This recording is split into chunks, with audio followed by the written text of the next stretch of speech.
Hindi na ito joke.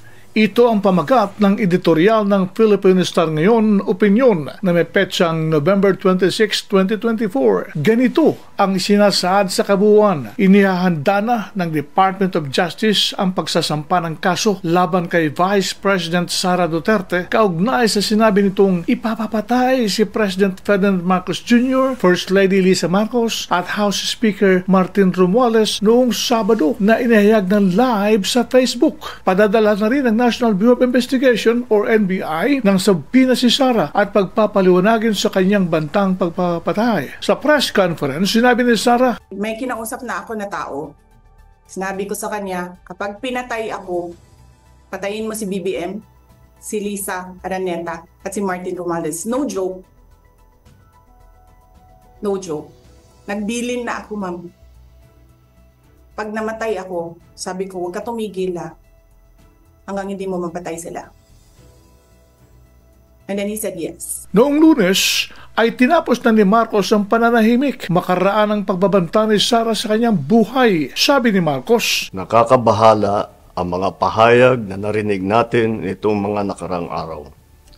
Nandyan ang walang pakundangang pagmumura at ang pagbabanta ng planong ipapatay ang ilan sa atin.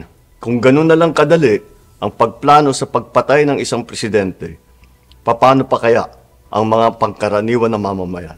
Yang ganyang kriminal na pagtatangka ay hindi dapat pinapalampas. Yan ay aking papalagan. Hindi ito ang unang pagbabanta ni Sara kay Marcos. Minsan, sinabi niyang gustong pugutan ng ulo si Marcos. May kaugnayan umano sa nangyari noong Abril na graduation sa Philippine Military Academy sa Baguio City. Isang nagtapos na kadete ang humiling umano kay Marcos na hingin ang relo nito bilang graduation gift. Pero tinanggihan daw ni Marcos ang hiling ng kadete. Gusto raw pugutin ni Sara ang ulo ni Marcos na mga sandaling yun. Naawa raw siya sa kadete na pinagtawan ng paraw ng dalawang katabi niya sa upuan. Toxic na raw ang samahan nila ni Marcos. Ilang buwan na ang nakakaraan, nagbitiw uli ng hindi magandang pananalita si Sara laban kay Marcos. Huhukayin daw niya ang bangkay ni dating President Ferdinand Marcos Sr. at itatapon ito sa West Philippine Sea. Gagawin niya ito kapag hindi siya tinigilan sa mga ginagawa sa kanya. Isang beses sinabihan ko talaga si Senator Amy.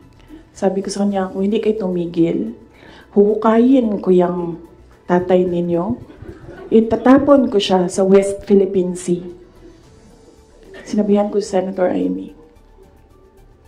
One of these days, pupunta ako dun, kukunin ko yung katawan ng tatay niyo, tapon ko yan dun sa West Philippine Sea.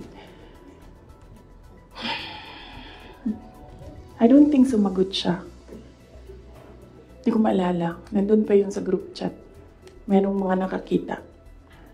May ibang tao. Hindi na biro ang mga huling binitawang salita ni Sara laban kay Marcos. Dapat na talagang palagan sapagkat seryosong banta. Dapat sampahan ng kaso kung ang mga karaniwang mamamayan na nagbibiro sa may dala silang bomba ay agad sinasampahan ng kaso. Dapat ganito rin ang gawin sa Vice President na lantarang sinabi may kinausap na siyang papatay sa presidente. Kung hindi siya kakasuhan, maulit pa ito at baka mas malala pa ang gagawing pagbabanta. Hindi na biro ang mga sinabi ng Vice President. Yan ang kabuuan ng editorial ng Philippine Star Ngayon.